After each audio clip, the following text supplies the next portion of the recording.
A very good evening and welcome to this edition of Weekend Primetime News. I'm Arundhati Mudanayaka.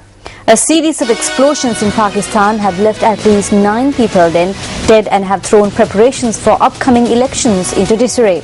Well, we have a comprehensive report coming up on the news tonight. But first, look at the stories making headlines.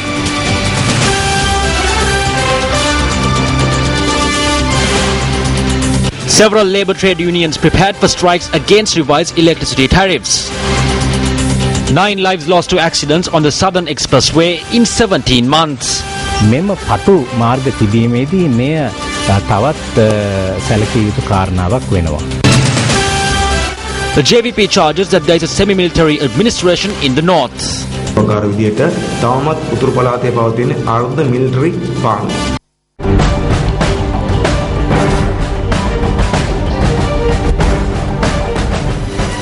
President Mahinda Rajapaksa engaged on a tour to the historical Thempita Rajamavihara in Kolambagama, Panuwasnoda yesterday. After engaging in religious observances at the Thempita Rajamavihara, the President also had a brief discussion with Venerable Galgahapitiye Premaratana Thera. President Rajapaksa thereafter held talks with the residents in the area. Last evening, President Mahinda Rajapaksa paid his respects to the chairman of the Puttalam Pradeshiya Sabha, Diluk Susara Patirage, who was killed in a motor accident. The Janata Vimukti Peramuna convened a media briefing today. General Secretary of the party, Tilvin Silva, expressed these views at the briefing. Though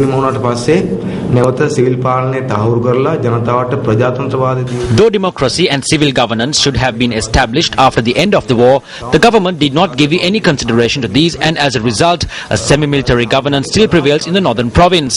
The people of the north are burdened with the influence exerted by the army and the government. Following the end of the war, the government should have commenced a program to hand over land to the rightful owners. Instead of doing this, the government is grabbing land to fulfill their needs.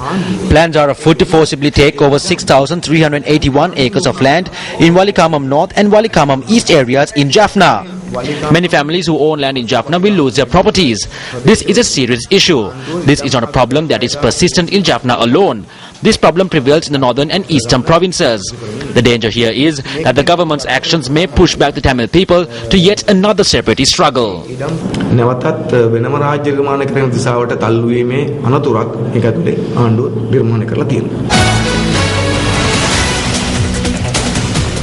A protest march against the spreading of hatred within society was held in Colombo today.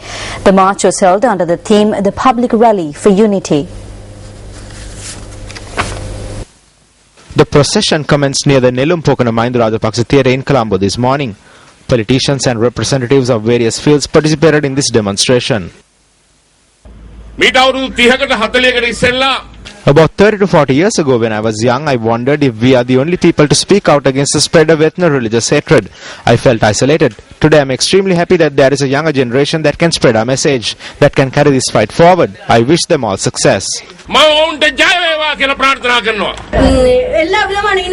After the war, we faced numerous problems. When the people in the 1949 camps were denied their citizenship, many people were silent. When ethnic issues and hartals were being carried out, people were silent. We need to ask ourselves what kind of Sri Lanka we want. We need to work towards a country which has reconciliation so that we can progress. I ask at this instance that we build a Sri Lanka where people from every ethnicity can happily identify themselves as Sri Lankans.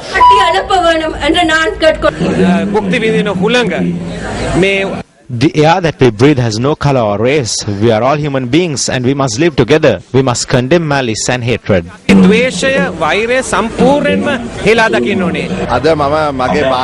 I did not come here with my wife as a politician. I came here as a citizen because we want a country free of hate. This message must be spread to every nook and cranny of the country, and we came here to support it. We have shed enough blood, sacrificed enough lives, and have introduced enough disabled to this world. Sri Lanka is nourished by the 4 main religions in this world. I take this opportunity to ask you to join us in taking Sri Lanka down the correct path.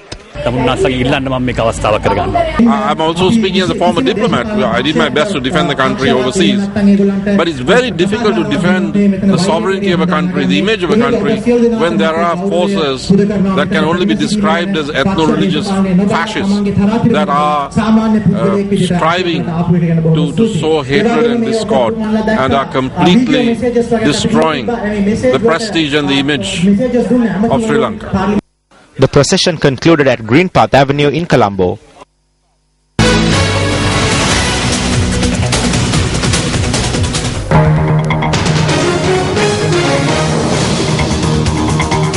Taking a look at a developing story for tonight, several trade unions are calling on the government to reverse the electricity tariff hike before the 20th of May.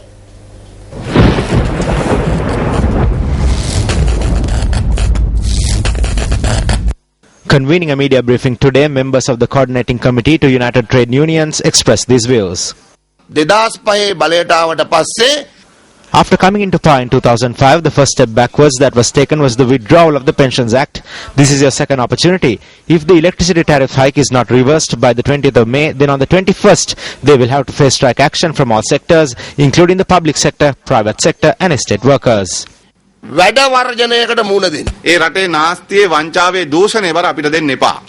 burden us with the wastage and corruption in the country. Do not burden us with the debts of false development projects. Do not burden us with the increased expenditure of a larger cabinet. Our slogan at this instance is to immediately reverse the unfair electricity tariff hike. The price is decreased only for human life. Human life has lost so much value that it can be trampled on and murdered. The price of everything else has increased. We ask the government to focus their attention on this. This cannot be evaded. There are vacancies for about 30,000 workers in the apparel sector. Why? They do not come because the wages are too low. With the increase in the electricity tariff, there is a possibility that more will leave. What is the crisis that will arise out of this? Factories will close down due to the inability to find workers.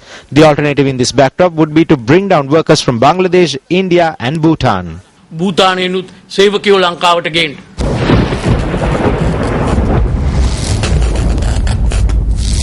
Let's take a quick look at some of the views expressed in the political arena regarding the electricity tariff revision.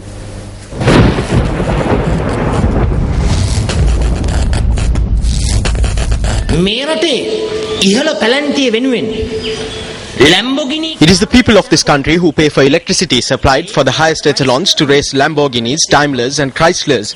In 2008, a program to charge more from the poor for electricity and give to the rich was initiated. Fortunately, in 2008, the Supreme Court decided that such an electricity tariff hike was illegal. Now in 2013, in this wondrous Sri Lanka, the government has decided to give the people who take this country forward an electricity tariff hike that was deemed illegal in 2008.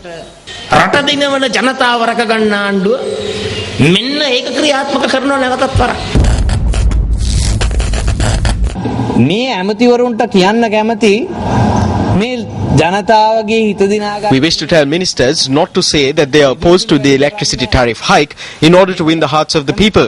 If they want to show their opposition, then we must tell them to leave the government, join the opposition and voice their protest against this government. එක්කෙනෙක් කියනවා චම්පික වැරදි කියලා අනිත් එක්කෙනා කියනවා පවිත්‍රා දේවී වැරදි කියලා. ඉතින් අපිට කවුද කියන එක නෙමෙයි. We do not care who it is. The government is wrong. මේ ආණ්ඩුව හින්දා තමයි අපිට මේ දුක විඳින්න වෙලා තියෙන්නේ.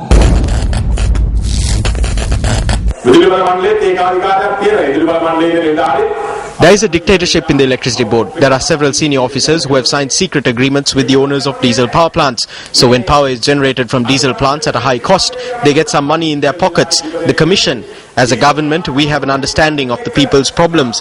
I can clearly see that in the near future, the president will initiate some program to provide relief to the people.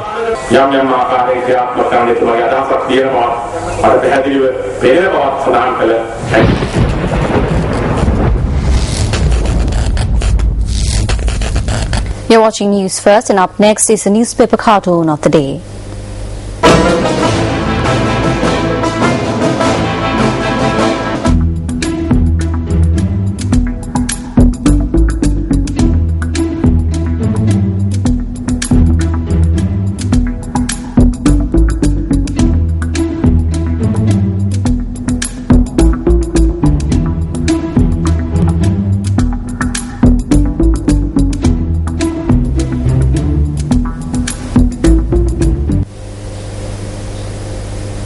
Details still to come on the news tonight.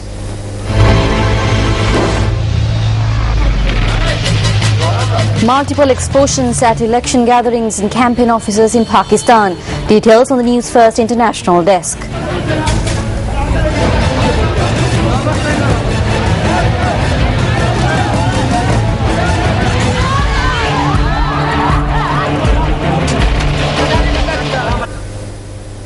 It's now time for Crime Watch investigations.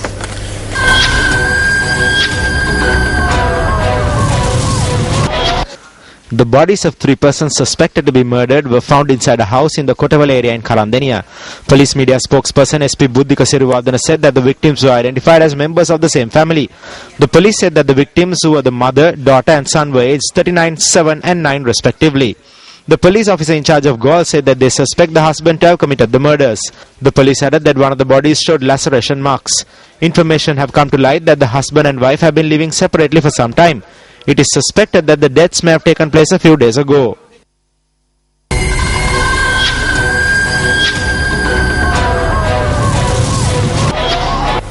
Up next is a look at Action TV.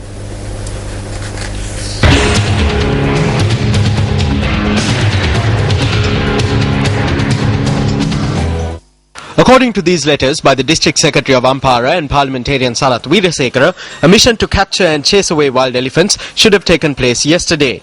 This mission was to take place in the Gonagala, Galapitagala, Gonagola and Singhapura areas in the Ohana Divisional Secretariat in Ampara. Instead, a function was held at the Galpitagala Grama Seva office in Galpitagala.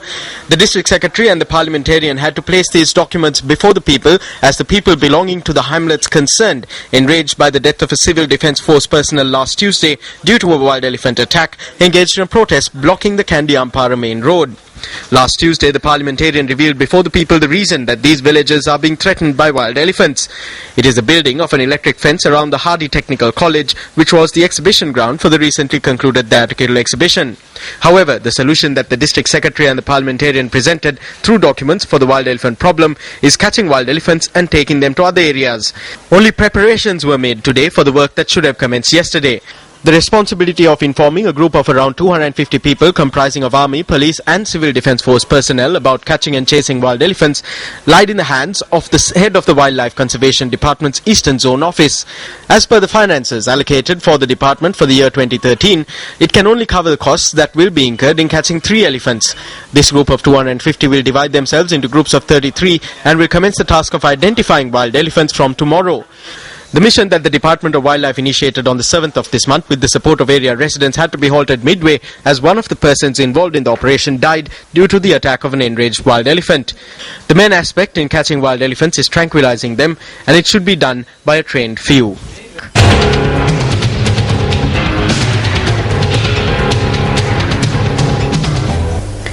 "29 individuals have injuries after a bus attached to the Air Force met with an accident in the Valley area in Monaragala.